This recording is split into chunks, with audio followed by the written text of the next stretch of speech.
네, 오대영 라이브의 간판 코너 단도직입을 시작하겠습니다. 정치고수 두 분 나와 있습니다. 홍익표 전 더불어민주당 원내대표, 김종혁 전 국민의힘 최고위원입니다. 안녕하세요. 안녕하세요. 네. 반갑습니다. 예. 우상호 정무수석이 강선우 후보자 임명 수순으로 가는 것에 대해서 설명을 했는데 잠깐 들어보겠습니다. 강선우 후보자가 현역 의원이라는 점 때문에 이진숙 후보자만 낙마한 것이 아닌지, 장관 후보자의 거취와 관련하여 그분이 국회의원인지 국회의원이 아닌지가 주요한 고려 사항은 아니었다는 점을 분명히 확인시켜드리겠습니다. 네, 대통령실의 설명은 충분했을까요? 아닐까요? 아마 조금 불충분하고 느끼는 국민들이 좀 더 많지 않을까 이렇게 생각은 합니다. 왜 그러냐면 우상호 그 정무수석이 저에게를 정식 브리핑을 한 것도 아니고 기자들 문답 과정에서 또 했거든요. 그러니까 사실은 이진숙 교육부 장관 후보자 지명 철회만 얘기하고 나가는 길에 이제 그 질의응답 과정에 있기 때문에 정식으로 브리핑 내용은 아니고 질의응답 내용이었다. 그리고 두 번째 뭐 사실은 뭐 국회의원인지 아닌지 여부가 중요한 고려사항은 아니지만 고려사항은 됐을 거라고 봅니다. 예. 왜 그러냐면 아무래도 첫 번째 국회의원 낙마, 이 첫 번째 케이스를 만드는 거에 대한 부담감은 늘 있습니다. 그러니까 만약에 첫 번째 낙마자가 될 경우에는 자칫 뭐 장관직을 넘어서서 다음에 공천이나 국회의원 선거까지 다 영향을 주기 때문에 상당한 부담을 가지고 있었다 생각을 하고요. 그리고 세 번째 그 고려했던 거는 그래도 그 현재 어떤 상황에서 그 강선우 그 후보자에 대한 법 위반은 없는 것 아니냐 이런 판단도 있었던 것 같아요. 그러니까 예컨대 이진숙 후보자 같은 경우는 실제로 법 위반 사항이 특히 저 교육부 장관으로서 초중등 교육법 위반, 그러니까 자기 관할 하에 있는 법 위반인데 보좌진들에 대한 갑질 논란 자체는 개인적인 어떤 도덕성이나 품성에 대한 논란은 될 수 있지만 법적 위반 문제는 아니었다는 점도 하나 살아날 수 있는, 그러니까 지명 처리가 되지 않은 변수가 된 그 중요한 고려사항은 도리어 그 지점 아니었을까 생각을 합니다. 예, 불충분하게 느낄 국민들이 있겠지만 어쨌든 법 위반이 아니어서 낙마가 아닌 것으로 결론 날 가능성도 뭐 여러 요소 중에 하나 있을 수 있다. 전문성도 있겠지만 그걸 떠나서 도덕성 논란이나 이런 거 봤을 때는 법 위반이 아니었기 때문에 살아남았을 가능성이 높다 이렇게 보입니다. 우상호 정무수석 얘기는 그 자체로서 모순이에요. 예. 왜냐하면요, 저분이 얘기한 것은 그 여당 지도부의 의견이었다. 이렇게 얘기한 것은 대통령 뜻이 아니다. 대통령을 보호하기 위해서 책임을 이제 여당에다가 떠넘기신 거잖아요. 그러면서 그 다음 질문에 대해서는 또 국회의원이라는 것은 별로 고려 대상이 되지 않았다. 그럼 여당 지도부가 자기 동료 국회의원이기 때문에 그 사람을 감싸려고 했을 거 아니에요. 예. 근데 대통령 책임도 아니다. 여당에서 한 건데 또 여당의 그 지도부가 얘기는 국회의원이라는 건 별로 영향을 미치지 않았다. 뭐 이렇게 얘기하고 있어서 앞뒤가 잘 안 맞는 말씀을 하고 있는 것 같고요.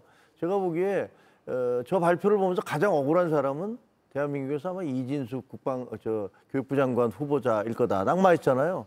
그래서 속으로 그렇게 생각할 거예요. 아니 왜 강선우 후보자는 놔두고 왜 나를 날리지? 이렇게 생각을 할 것 같아요. 누가 봐도 여러 사람이 뭐 그분이 교육부 장관 후보자에 적절치 않다는 건 맞지만, 그러나 강선우 후보자의 어떤 그 갑질 이런 것들이 훨씬 더 국민적 공분을 사고 있는 것들은 분명하거든요.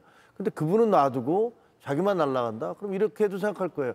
야, 혹시 처음부터 나는 그냥 버리는 카드로 쓰려고 모두를 다 방어할 수 없으니까 나는 그냥 임명했다가 그다음에 다른 사람 무슨 문제가 생기면 나 그냥 날려 보내려고 그랬던 거 아니야?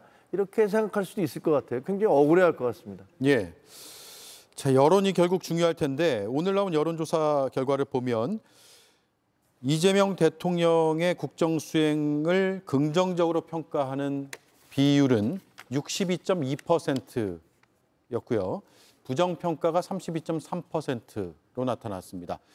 추세적으로 살짝 꺾인 걸로 봐야 될까요? 아니면 여전히 상승세에 있다고 평가를 해도 무방할까요? 일단 지난주에 많이 올랐기 때문에요. 한 2주간에 걸쳐서 많이 올라서 일단 조정 국면에 들어간 건 맞는 것 같습니다. 예. 이게 꼭 인사청문회 어떤 악영향인지 아니면 단순히 어떤 지지율이 쭉 오르면 약간의 조정기에 들어가는 걸로 봐야 되는지는 이번 주 후반이나 다음 주 여론조사까지 한번 봐야 될 것 같아요. 왜냐하면 연속적으로 하락세 추세에 들어간다면 일단 분명하게 한번 꺾였다 이렇게 볼 수 있고, 다음 주에 다시 반등한다면 단순한 조정 국면으로 볼 수 있을 것 같다. 그래서 예. 아직 저것만 갖고는 판단하기 어려운데요. 다만 분명한 것은 일단 인사청문회를 거치면서 더 이상 이제 허니문 기간은 끝난 것 같다는 생각은 듭니다. 허니문 기간이 끝났다는 얘기는 점점 짧아지는 것 같아요. 옛날에는 뭐 1년 그랬다가 요즘 6개월, 이제는 뭐 3개월도 안 돼서 한 1개월 좀 넘어서 이제 허니문 기간이 끝나면서 본격적인 이제 정쟁의 시간으로 들어선 것 같고요.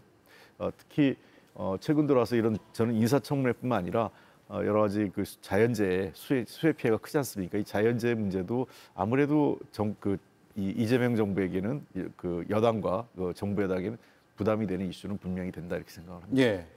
여론의 지금 향방을 어떻게 판단하고 계세요? 그 이재명 정부와 민주당의 지지도가 계속 올라간 것은 뭐 본인들이 잘한 것도 있었겠지만 그러나 그보다는 국민의힘이 못했기 때문에 거기에 반사 이익을 얻은 게 훨씬 많다고 생각을 예. 합니다. 근데 지금 홍 의원님 얘기하셨듯이 허니문 기간은 이번 인사청문회를 통해서 이제 종결됐다라고 보여집니다.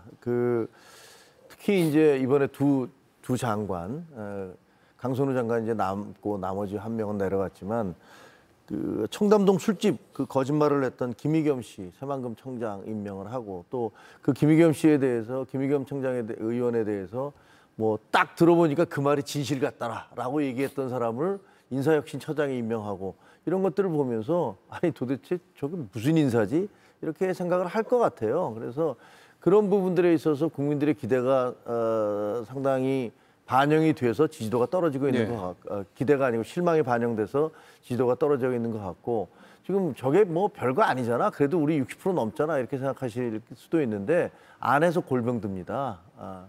그 뭐 유리그릇이라는 게 안에서 깨진 다음에 그걸 붙이려고 해도 잘 되지 않는 건데 저는 국민들의 그 민심 이런 것들을 지지도가 높다는 식으로 해서 이렇게 밀어붙이는 거는 굉장히 안 좋은 그런 신호다라고 생각을 합니다. 예. 이런 가운데 민주당 지지율도 하락을 했네요. 한번 보시죠. 6월 넷째 주 수준으로 내려왔습니다. 50.8%가 나왔고요. 국민의힘은 27.4%로 저 그래프상으로는 살짝 꺾여 올라갔고 민주당은 살짝 내려왔고 그렇게 판단하면 될 것 같고 이런 가운데 대통령실의 국민통합비서관에 강준욱 교수가 임명이 돼서 논란이 되고 있죠. 과거에 이제 저서인데 과거라는 것도 먼 과거가 아니에요. 지난 3월 15일 날 출간된 책인데 이재명 정부의 1호 과제가 뭐 여러 가지가 있었지만 내란 종식을 내세웠잖아요. 이제 비상계엄에 대해서 굉장히 옹호하는 글들이 많더라고요. 안에 살펴보니까. 적절한 인사는 아닌 것 같다라는 의견들이 많은 것 같아요. 네, 저도 매우 부적절하다 이렇게 보입니다. 왜 그러냐면 이번 저도 그 통합 얘기할 때 뭐 방송에서 한 차례 기준이 뭐냐라고 많이 통합의 기준이 뭐냐 했을 때 예. 최소한 뭐 이 사람이 우파냐 좌파냐 뭐 국민의힘 소속이냐 아니냐 이런 걸 떠나서 비상계엄과 내란과 관련돼서 일관되게 그 반대 입장을 했느냐 네. 이게 더 중요하다. 그러면 뭐 사실은 그 사람이 과거에 뭐 우파냐 좌파냐 이런 거는 큰 문제가 아니다 이렇게 얘기했는데 그 기준에 딱 걸리거든요. 이분은 아까 앵커께서 말씀하신 것처럼 오래된 게 아니에요. 지금 3월 달에 책이 나왔단 말입니다. 그리고 그 발언들은 그 전에 계속 지속적으로 이어졌고 그런 측면에서 어떻게 이런 분이 들어갔는지 그리고 또 들어가는 과정에서 왜 전혀 그 스크리닝이 되지 않고 논란도 없이 예. 차라리 들어갈 때 이유를 설명했었으면 이렇게 논란이 안 커졌을 거예요. 뭐 이런 글을 썼는데 본인이 이제는 반성하고 그 입장을 다 버렸다든지 그래서 뭔가 입장을 정리했다든지 그런 게 있어야 되는데 뭐 굉장히 그 이재명 당시 후보에 대해서도 부정적인 그 글들을 언급을 했던 적이 있었고 민주당은 뭐 빨갱이라고까지 덜 빨가냐 뭐 많이 빨가냐 이런 정도로 진보 정당과 민주당을 표현했고 하는 건데 제가 보기엔 소위 민주정부 그리고 소위 이 촛불과 이번에 또 비세혁명을 통해서 들어선 정부 인사에 매우 부적합한 색깔론과 내란 문제에 대해서 부적절한 입장을 가진 사람이 어떻게 들어왔는지 좀 이해가 안 되고요. 저 문제는 예. 빠른 시일에 정리하는 것이 도리어 그 이재명 정부에게 더 바람직할 것이다 생각을 합니다. 예. 저는 뭐 민주당뿐만 아니라 국민의힘에서도 상식적인 판단에서는 저런 주장하시는 분은 어디 자리에 주면 안 된다라는 생각이 들 정도예요. 왜냐하면 대통령이 그 계엄을 한 게 자기의 어려움을 알리기 위해서 어쩔 수 없었다. 내지는 뭐 계엄 이꼴 내란이라는 프레임은 이 선동, 여론 선동 그 이상도 그 이하도 아니다. 이렇게 얘기를 하고 계신 데잖아요. 쉽게 얘기하면 계몽용 수준이에요. 저런 얘기를 하시는 분을 왜 임명을 했을까? 그것도 국민통합비서관에. 그것도 좀 거의 코미디에 가까운 데다가. 근데 저는 저분도 이상해요.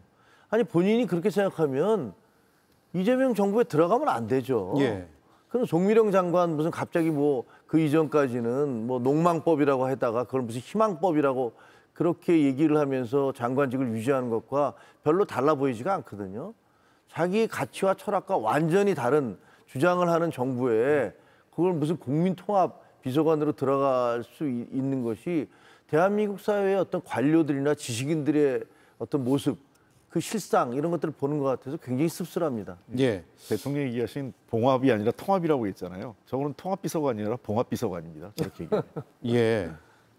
저는 저 책 보면서 문제라고 생각했던 부분은 뭐 계엄의 동기 이런 것들을 정당화하는 것은 여러 뭐 정치적 주장이 가능할 수 있는 부분이 있겠지만 말씀하신 대로 정당화하는데 대통령이 책임질 부분이 있다고 생각하지 않는다라는 점. 그리고 국민이 죽거나 다치면 문제지만 또 기본권이 침해되면 문제지만 그런 일은 아무것도 없었다라고 주장한 것도 이런 헌법 침해와 헌정질서 문란 행위를 이 정도로 규정했다는 건 반헌법적 사고를 갖고 있는 게 아닌가라는 네. 생각을 지울 수가 없었습니다.